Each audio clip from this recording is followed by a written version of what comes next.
Electrolyte balance इससे पहले वाले वीडियो में हमने देखा था इलेक्ट्रोलाइट इम्बैलेंस। इलेक्ट्रोलाइट इम्बैलेंस क्या है कि जिसमें ECF और ICF, इंट्रा सेलुलर फ्लूइड और एक्स्ट्रा सेलुलर फ्लूइड, इसमें क्या था, मिनरल्स की कमी हो गई थी, सोडियम और पोटेशियम की।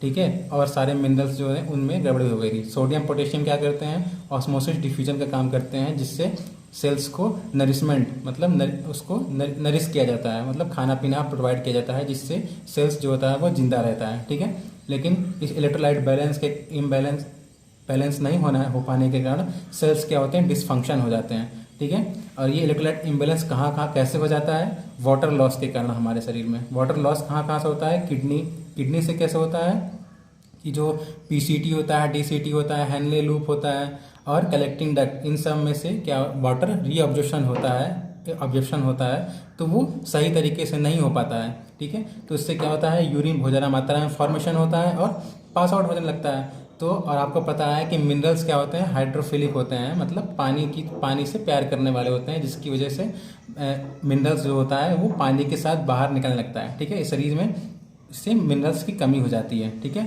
नेक्स्ट क्या है, लंग्स में कैसे होता है कि जो स्नीजिंग करते हैं, कफिंग होता है, उससे वाटर लॉस होता है। स्किन के थ्रू कैसे होता है, जो स्वेट के थ्रू, स्वेट में आपने देखा हो कभी सफ़ेद वो हो जाता है, तो वो सोडियम होता है। ठीक है, नेक्स्ट क्या है, GI ट्रैक से कैसे होता है, वॉमिटिंग के थ्रू।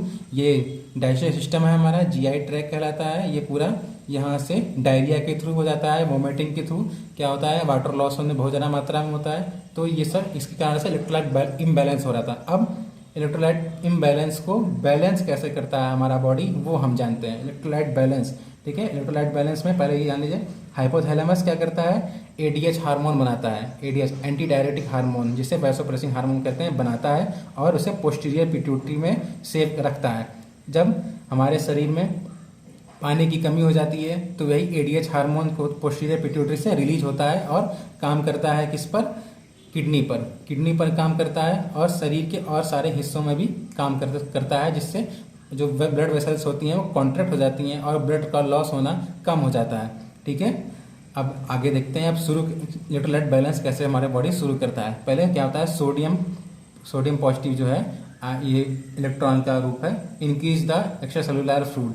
इससे क्या होता है, जब पानी का लॉस हो जाता है हमारे बॉडी में, तो सोडियम का लेवल जो होता है वो बढ़ जाता है। जब पानी का लॉस होगा तो किसी भी चीज़ का कॉन्सेंट्रेशन बढ़ जाएगा, तो मिनरल्स का कॉन्सेंट्रेशन बढ़ जाता है। जब बढ़ जाता है उससे क्या होता है, होम्योस्टेसिस डिस्टर्ब होने लगता है। होम्योस्टेसिस आपको बताया था कि शरीर में किसी भी प्रकार की अजीब क्रिया होने पर वो प्रतिक्रिया देता है हमारा बॉडी, तो वो होम्योस्टेसिस होता है, होम्योस्टेसिस कहलाता है। और होम्योस्टेसिस डिस्टर्ब होता है और ऑस्मोटिक प्रेशर गड़बड़ाने लगता है, हमारे सेल डिसफंक्शन होने लगते हैं।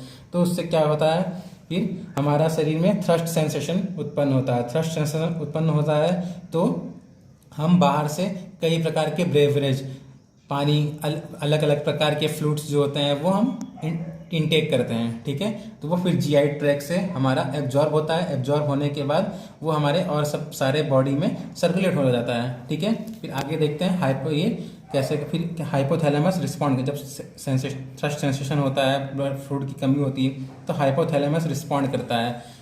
क्यों रिस्पॉन्ड करता है, क्योंकि हमारे शरीर में ऑस्मोटिक प्रेशर गड़बड़ होने लगता है, ऑस्मोसिस डिफ्यूजन गड़बड़ हो जाता है, सेल्स नरिशमेंट नहीं पा पाते हैं, तो हाइपोथैलेमस रिस्पॉन्ड करता है। और आपको बताया था हाइपोथैलेमस पर सेंसरी रिसेप्टर मौजूद होते हैं। जब ये ऑस्मोटिक प्रेशर गड़बड़ होता है तो ये सेंसरी रिसेप्टर जान जाते हैं कि शरीर में किसी प्रकार की अनयूजुअल प्रक्रिया हो रही है, उसको हमें सही करना है, तो वो सिग्नल देता है पिट्यूटरी ग्लैंड को। पिट्यूटरी ग्लैंड जब सिग्नल पाती है तो वो रिलीज करती है ADH हार्मोन।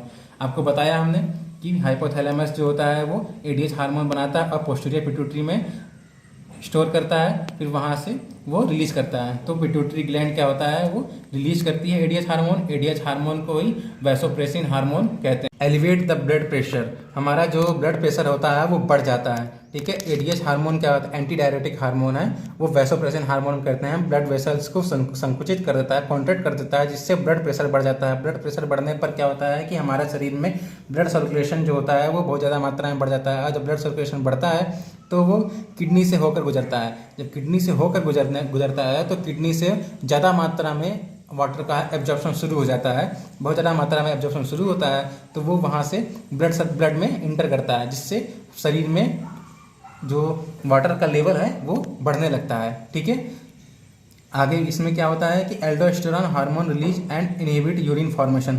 फिर क्या होता है कि ये एड्रिनल ग्लैंड है, एड्रिनल ग्लैंड की सुपरफिशियल लेयर होती है जोना ग्लोमेरुलोसा। जोना ग्लोमेरुलोसा से मिनरलोकॉर्टिकॉइड हार्मोन जो होता है वो ये एल्डोस्टेरोन मिनरलोकॉर्टिकॉइड है, ठीक है। ये हार्मोन सीक्रेट होता है, ये हार्मोन सीक्रेट होता है तो क्या करता है, ये सोडियम संरक्षण का काम करता है। हमारे शरीर में सोडियम पहले से है बहुत ज़्यादा मात्रा में, उसको बाहर जाने से रोकता है और पोटेशियम को बढ़ाता है, ठीक है, जिससे शरीर में इलेक्ट्रोलाइट बैलेंस होना शुरू हो जाए और बहुत ज़्यादा मात्रा में ये यूरिन फॉर्मेशन को रोक देता है, जिससे बहुत ज़्यादा मात्रा में वाटर का एब्जॉर्प्शन शुरू हो जाता है, ठीक है। वाटर एब्जॉर्प्शन शुरू हो जाता है तो क्या वाटर एब्जॉर्प्शन शुरू होता है, किडनी में आपने पढ़ा होगा कि ये ऐसे ये ग्लोमेरुलस होता है, ग्लोमेरुलस पीसीटी डीसीटी, ठीक है। हेनले लूप कलेक्टिंग डक्ट होता है। आपने डीसीटी जो होता है वो डीसीटी में और कलेक्टिंग डक्ट यहाँ पर वाटर एब्जॉर्प्शन नहीं होता है, कभी भी नहीं होता है वाटर एब्जॉर्प्शन। तो लेकिन जब हमारे शरीर में पानी की कमी हो जाती है तो यहाँ पर क्या होता है कि ये डीसीटी और कलेक्टिंग डक्ट से भी वाटर जो होता है बहुत ज़्यादा मात्रा में जो एब्जॉर्ब कर लिया जाता है, जिससे यूरिन फॉर्मेशन जो होता है वो बहुत कम हो जाता है। यूरिन फॉर्मेशन जैसे कम हो जाता है और वाटर का एब्जॉर्प्शन शुरू हो जाता है बहुत ज़्यादा मात्रा में, तो वो हमारे शरीर में वाटर का लेवल बढ़ने लगता है। आपको बताया था कि वाटर मिनरल्स जो होते हैं वो हाइड्रोफिलिक होते हैं, मतलब पानी के प्रति उनका बहुत ज़्यादा लगाव होता है। तो जहाँ जहाँ वाटर जाते हैं वहाँ वहाँ मिनरल जाते हैं। जैसे शरीर में वाटर बढ़ना शुरू हो जाता है वैसे ही मिनरल्स भी हमारे शरीर में बढ़ने लगते हैं। और हमने बताया कि आप बेवरेज ले रहे हैं तो कि बेवरेज के साथ आप कई प्रकार के मिनरल्स भी ले रहे होंगे, तो वो मिनरल्स को नष्ट नहीं करता है शरीर, उसे यूरिन की तरह साथ पास आउट होने से बचाता है और शरीर में ही वापस भेजता है, जिससे शरीर में इलेक्ट्रोलाइट बैलेंस होना शुरू हो जाता है, ठीक है। यूरिन डिक्रीज हो जाता है और हमारा इलेक्ट्रोलाइट बैलेंस होना शुरू हो जाता है। और इलेक्ट्रोलाइट कुछ समय बाद हमारा शरीर इलेक्ट्रोलाइट को और फ्लूइड और इलेक्ट्रोलाइट दोनों को बैलेंस कर देता है, ठीक है। Thank you.